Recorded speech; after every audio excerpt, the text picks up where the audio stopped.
Hey everyone, this is Pete, and welcome back to the 400 Mini Show, an exploration of the built-in games of the 400 Mini retro gaming console, and onwards into the broader Atari 8-bit library of games. Today's game from the built-in lineup is Boulder Dash, a 1984 release from First Star Software, developed by Peter Leeper and Chris Gray.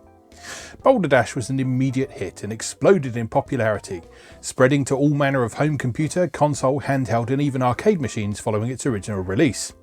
But it's worth remembering that this is a game that originated on Atari 8-bit home computers, a fact often forgotten by gaming history, along with, at times, the very existence of the Atari 8-bit.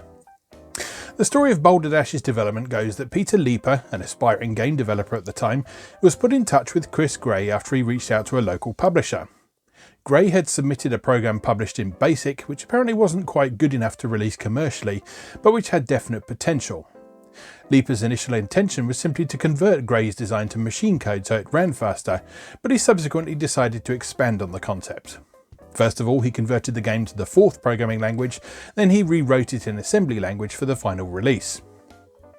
Publisher First Star Software's founder and president Richard Spitalny was immediately struck with the quality of the game, finding it particularly noteworthy that he felt failure was almost entirely down to the player's mistakes, rather than the game being unfair. This was something of a contrast to arcade-style games of the era, which often simply increased in speed with each passing level until they became near impossible to play. Boulder Dash went on to win numerous awards and plaudits from magazines, enjoyed numerous sequels and a construction kit which kicked off a lively homebrew scene that is still active to this day, and 40 years later is still an active property in gaming, though opinions are mixed on whether modern takes on the game have the same magic as the original. Today we're focusing on that original release of the game though, so let's go play Boulder Dash. Okay, here we are with Boulder Dash for Atari 8-bit, copyright 1984 First Star Software. For those of you who watched my read-through of the first, I think it was the first or second issue of Page 6 magazine, may recall that First Star Software was partly set up by Fernando Herrera, the creator of the game Astro Chase, which we'll have to have a look on this series at some point. But yeah, this is one of their most well-known games, and it's kind of stuck around ever since its original release. It's ported to all sorts of stuff. It's ported to consoles, different computers. There's been multiple arcade versions of it, but this is the original, and some might say best version. Right, so from this front screen, you can start at cave A, E, I, or M. You can change the level, which is the overall difficulty of the game, and you can play one or two players with one or two joysticks. It's turn-based, regardless of whether you use one or two joysticks, but yeah, you can play two-player if you want to. Alright, so in Boulder Dash, your job is to grab all of the diamonds in each level, or more accurately, it is your job to accumulate a quota of diamonds as indicated in the upper right corner. Upper left corner, beg your pardon. So we need to get 12 diamonds, and the diamonds are worth 10 points each. That's what that means up in the top left. So we've got 10, 11, and 12. And now any additional diamonds we get are now worth 15 points. So you can get some bonus score by getting more diamonds than you actually need. Oops. That was some joystick clumsiness from me there. So yes, diamonds can kill you. Diamonds can indeed kill you, so be careful of that.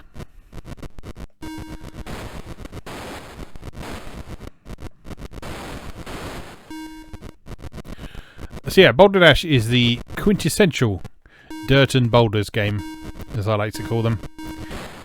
Because as far as I'm aware, no one has ever really sort of given this genre an official name. It's normally categorized under the puzzle genre, but it is very much its own distinct thing.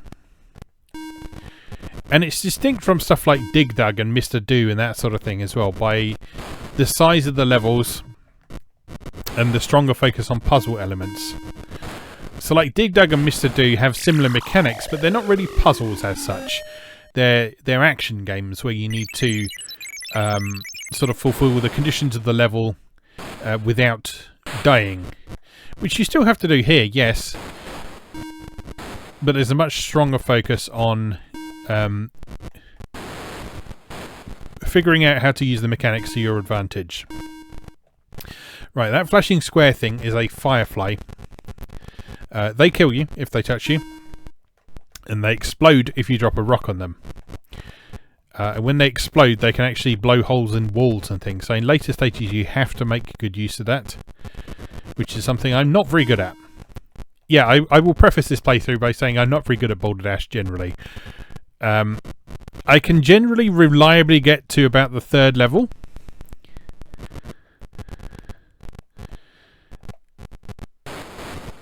But the 3rd level often gives me a bit of grief for reasons that you'll see when we get to it. And anything beyond that starts to get well beyond my capabilities. There we are. There's the flash indicating that we've got our quota. So there's only 1 extra diamond on top of what we need in that one. But that last time it is worth an extra 50 points.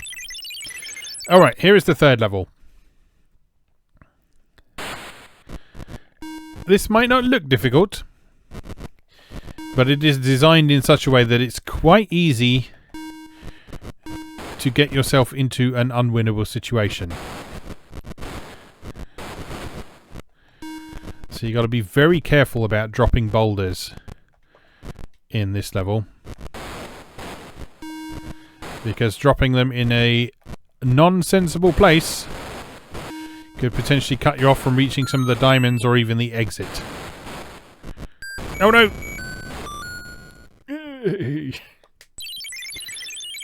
And of course, as I say, you've got to not let things fall on your head as well.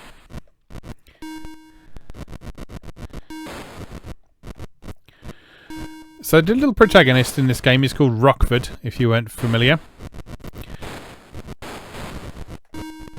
And he is one of the earliest video game mascots. And he was particularly praised on reviews of Boulder Dash when it first came out for the amount of personality he's got, which was unusual to say in a video game character at the time. So you leave him just standing there and he blinks at you, and eventually he starts tapping his foot as well. So sort of idle animations, particularly famous in stuff like Sonic the Hedgehog and so on, who also taps his foot. I don't know if they originated here, but this was certainly a very early example of them.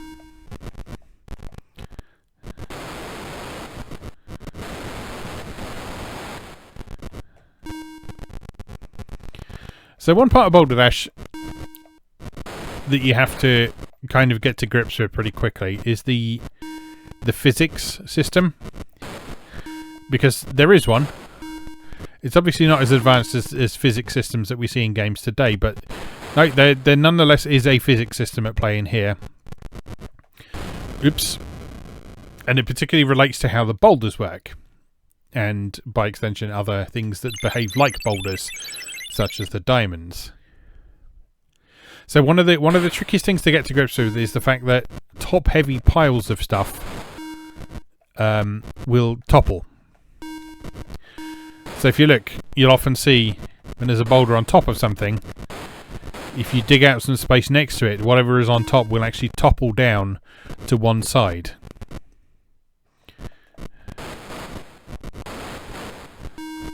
And if you don't get a good feel for that right away, it can cause you problems.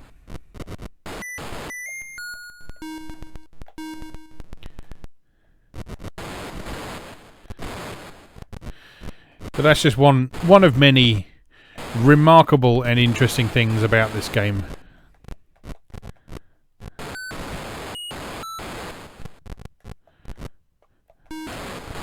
So you see that I grabbed the diamond without actually moving onto it.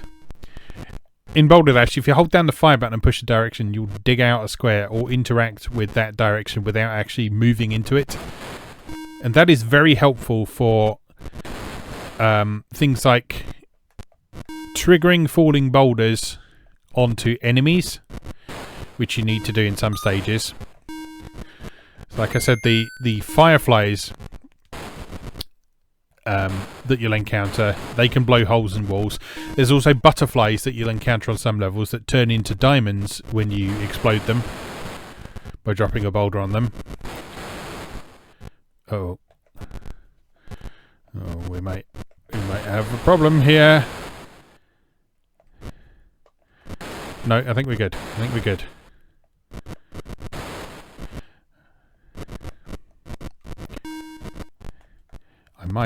I might have done it. Just gotta make sure I can get to those two down there. Oh, could be in a sticky situation with these boulders here. Let me just... Oh, don't mess this up for me. Right, let's just clear some space down there. And hopefully we can topple those down there. Oh, but I think that boulder's going to fall down and... We might be alright. Let's see. Yes, we're alright. We're alright. I've done it. I've done the level that is my nemesis. There we go. Only a few seconds left on the clock as well. Right. This stage is a pisser. So what you have to do in this stage, you've got to get 36 diamonds. And the way you do that is by dropping boulders onto the butterflies. And as I say, when you drop a boulder on a butterfly, it explodes and turns into diamonds. So what you got to do is you got to time that fire button dig situation, like I mentioned before, in such a way that you can drop a boulder onto a butterfly without killing yourself. So it's all about careful timing and positioning. Oh, yeah.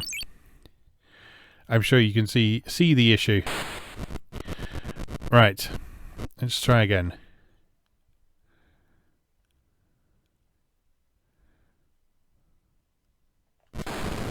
There we go. Right. So that first one's nice and easy.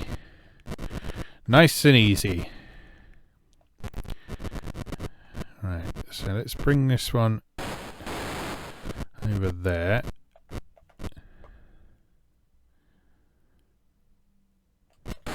Oh no! Ooh. That was fortunate.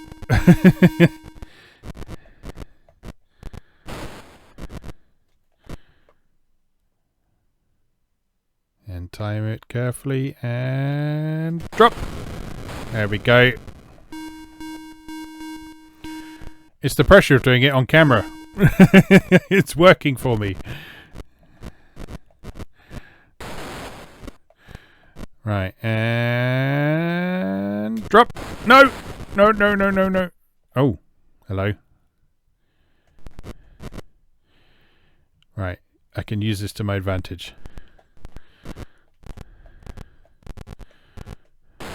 Oh no. No, I can still use this to my advantage. I can still do this. I can still do this. And drop. And boom, there we go. Lovely stuff. And I think that's it. I've done it. You know what? I don't think I've ever finished this level before. There we go. Bonus life. Alright, so these are called intermission screens. They occur every 4 levels. And they just give you a very tight time limit on a single screen to achieve something. That did not work.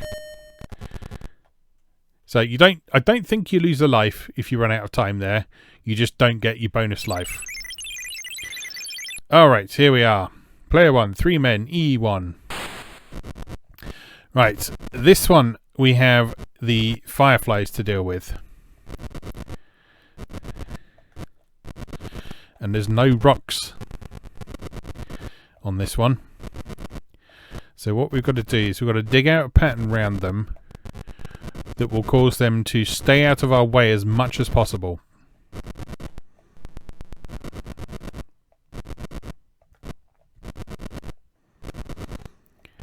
And it goes a little something like this.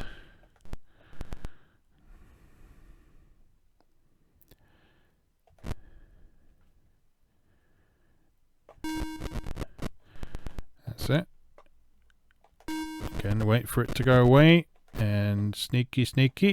Grabby, oh no, oh no, oh no, oh no! Panicking. I panicked. A pro tip for you. You want a good joystick for Boulder Dash.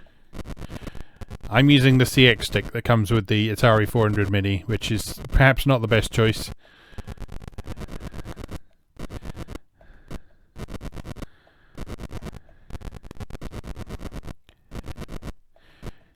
But it's what I have, so I'm working with it.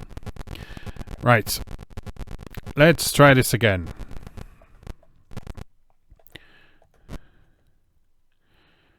Alright, careful timing and run. Yeah, good.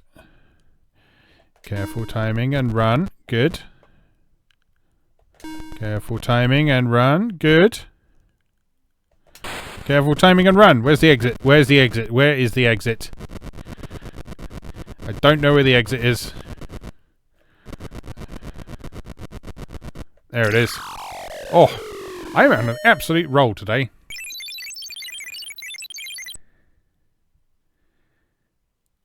Now, this level. I have seen this level before. But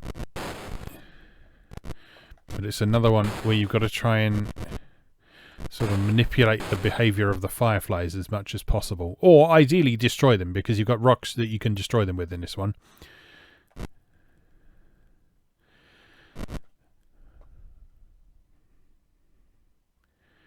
But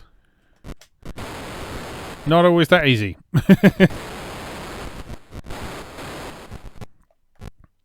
Yeah, that didn't help, did it? Alright, get all that crap out of the way.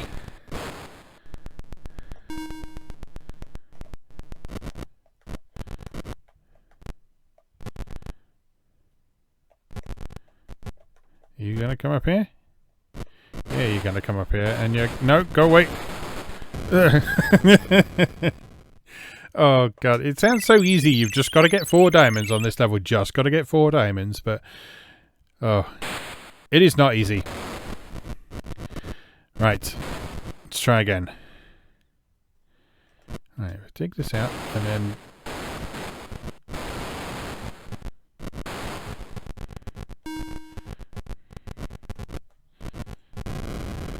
Yeah, that's the other trouble. If you move into a square next to a firefly, you will die. They don't have to actually touch you. You just have to be next to one. So I think the essence of this level is just clearing a huge playground for them so that they can stay out of your way.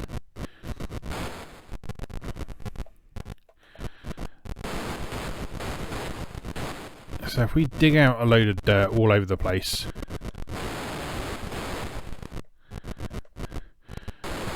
and pray that we don't block off an exit somewhere.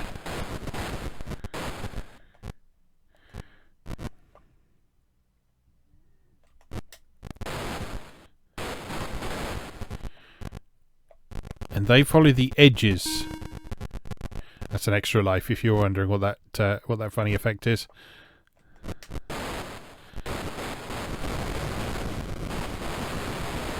No! Oh no! No! I panicked! You can't panic. You cannot panic. If you panic, you will fail. That's how it works. One man remaining. Yes, this is from the good old days when the words lives and men were interchangeable.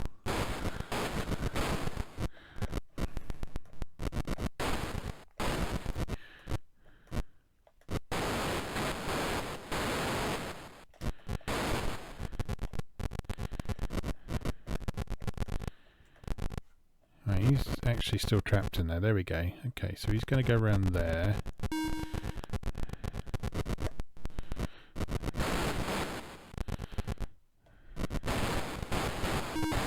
No! No!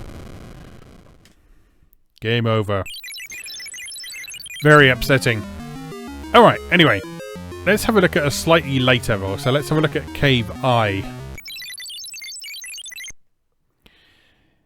Right, this one, if I remember rightly, is affectionately referred to as the Avalanche level. For reasons that will become very apparent quite quickly.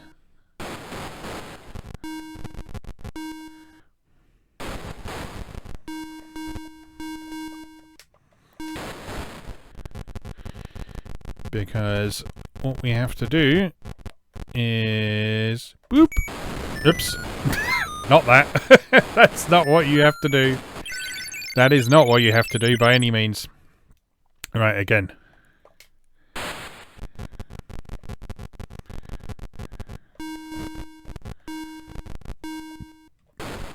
Oops, that was dumb.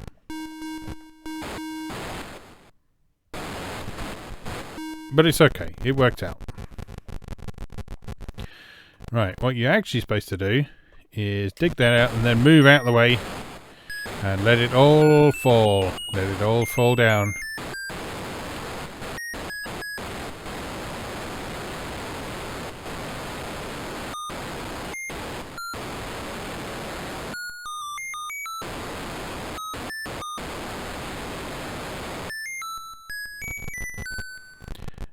And then go and reap your winnings. Safely, of course. Then you can also try and sneak in there and get a few more bits and bobs.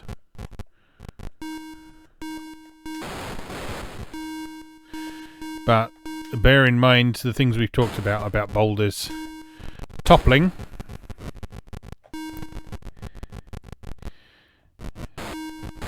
And remember that we do need 75 diamonds in total to clear this level. There's plenty of diamonds. It's just a case of if you can acquire them safely.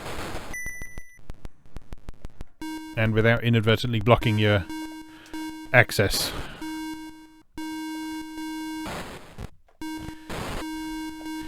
Because the temptation is just to go, ooh, look, a huge pile of diamonds. I'll go and grab some of those. Oh no! Oh no. It was all going so well for a minute. And then it didn't. Right, let's try again. Alright, grabbing these first off is an obvious thing to do. I don't think there is any way of getting that one in the corner.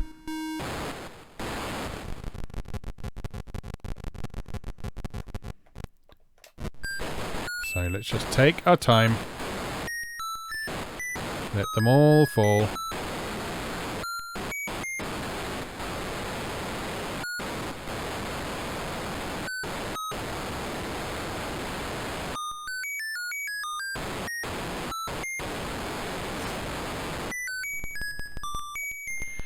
Lovely stuff. Now let's be having some of these. Okay, that will do. Let's get some easily accessible bits from here.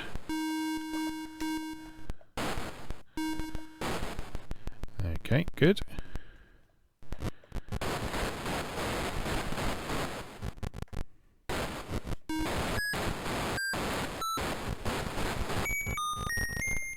You've got to be careful not to pile it up too high there, because that block there with the dots on it, that's where the exit is going to appear. So we need to make sure that we're not going to block that off with anything we do.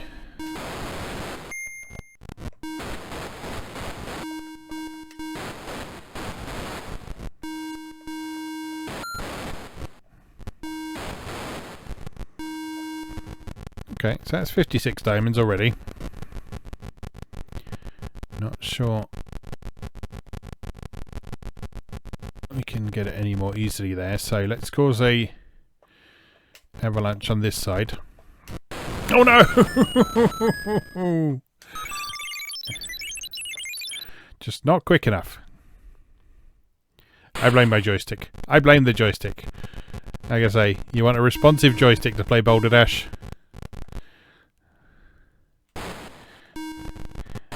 And while I don't think the CX stick is as bad as some people have made out. Either that or I've got lucky with one that isn't dodgy.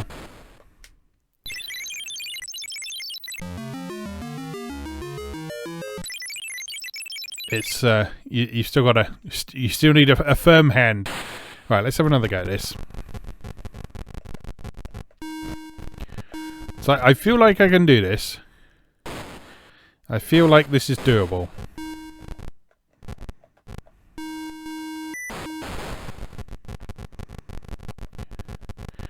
It's just a matter of being quick enough to get out of the way.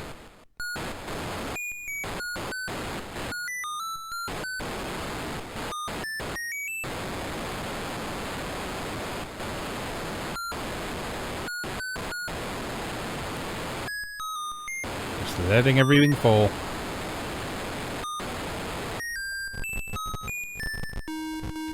Alright, good.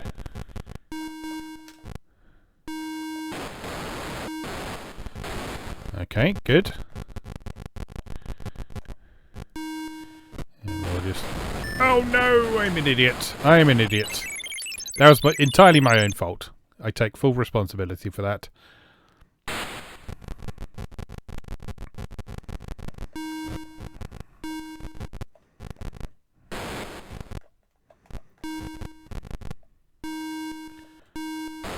Uh-oh. Uh-oh. Okay. This is a situation where you will want to press escape. And, hold on.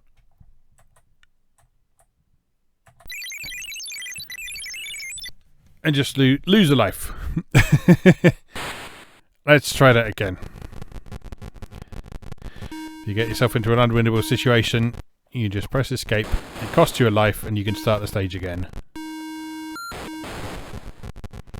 I was sure he exploded when you do that normally, but apparently not.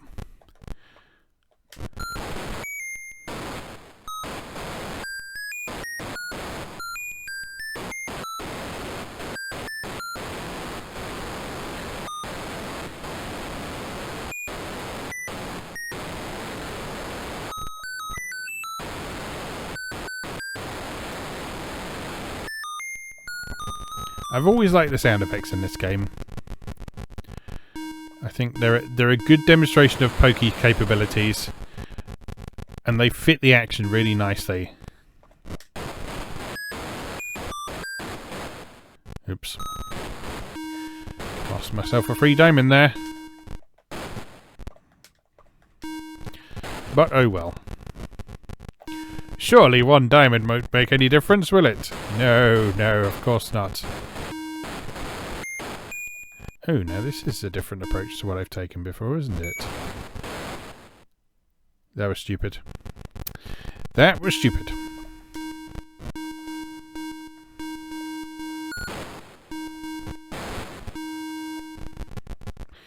But, well, we're just going to have to deal with that. Right, 54 out of 75. Don't let all the shit fall on your head this time, Rockford. Dig and move. There we go. There we go.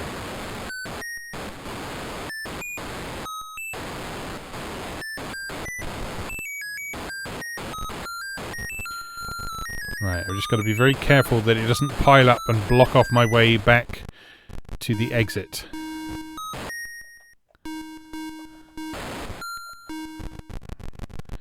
Because that is very much something we can do in this scenario. Extra life, very nice, thank you very much. I think you get extra life every 500 points in this. Boulder Dash is quite a low scoring game, as you've probably seen. So, yeah, the threshold for getting extra lives is likewise pretty low. Okay, 72.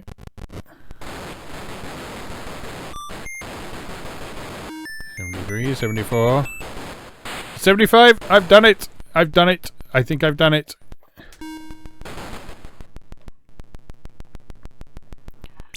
Oh, 10 seconds left on the clock as well. Oh god.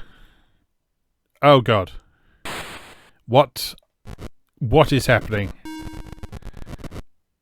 I don't want to know.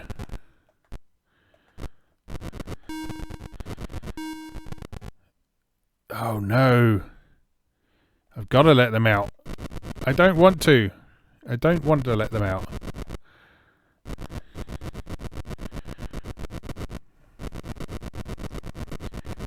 But I think I'm going to have to, aren't I? Right. So if I just make a huge expanse for them to come and play in.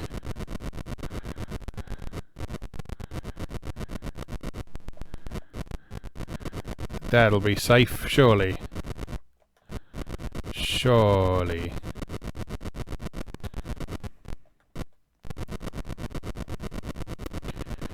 And then, as long as I stay away from the edges, I should be safe. Question mark. I guess we'll find out. This is not a level I'm familiar with at all. Right. Let's see what disaster awaits. Run, run, run away. Right, if I stand here and just let them go, there we go. I should then be able to sneak in and nab these and just let a couple more out. And again, stand over here. Let them do their rounds. We don't have much time on this. Here come the rest of them. Well, one of them anyway. Where have the rest gone? There they are. Come on, there you go.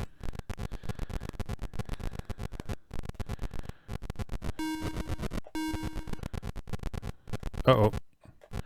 Uh-oh. Uh-oh. Uh-oh. Uh-oh. Oh, I don't like it. I don't like it at all.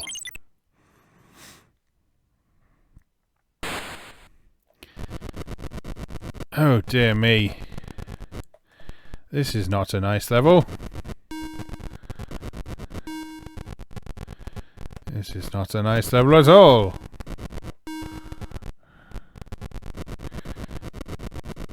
I think I'm onto something though.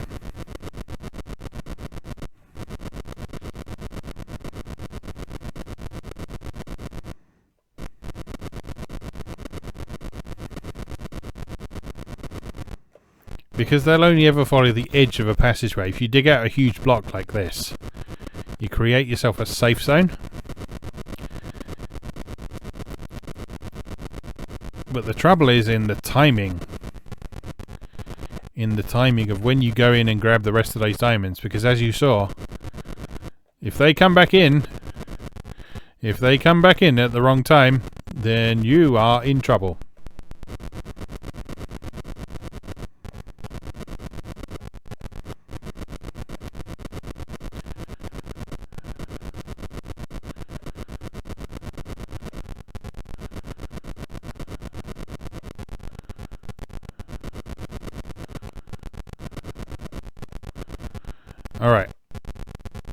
Alright, here we go. Here we go. Should I?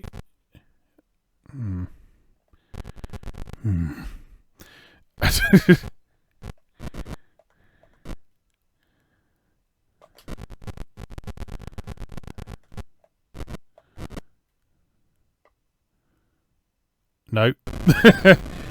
I chose poorly. Okay.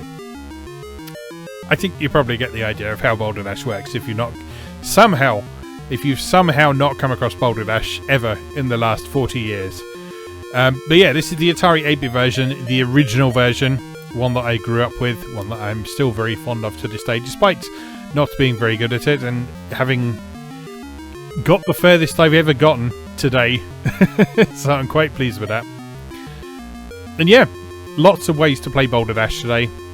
Like I say, I would tend to be in favour of the Atari 8-bit version. The C64 version is very good. It's very similar to this.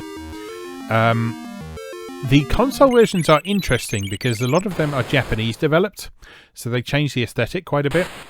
There's a Game Boy version. I think there's a Famicom version. There's an arcade version by Data East, I think. All sorts of things. It's a franchise well worth having a look into and exploring and experimenting. Some of the games in the series are better than others.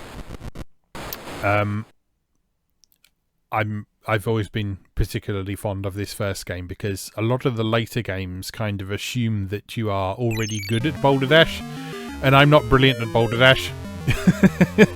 So you give me something like Boulder Dash 2, which has very hard levels, as far as I'm concerned, and I just don't enjoy it as much because I can't make as much progress. But this, I feel, this is challenging, this is difficult, but it's difficult in such a way that I feel like I can make progress with a bit of practice and a bit of determination, just like we saw today. So yeah, we'll leave that there for today. Just remains for me to say, as always, thank you very much for watching, and I'll see you again next time.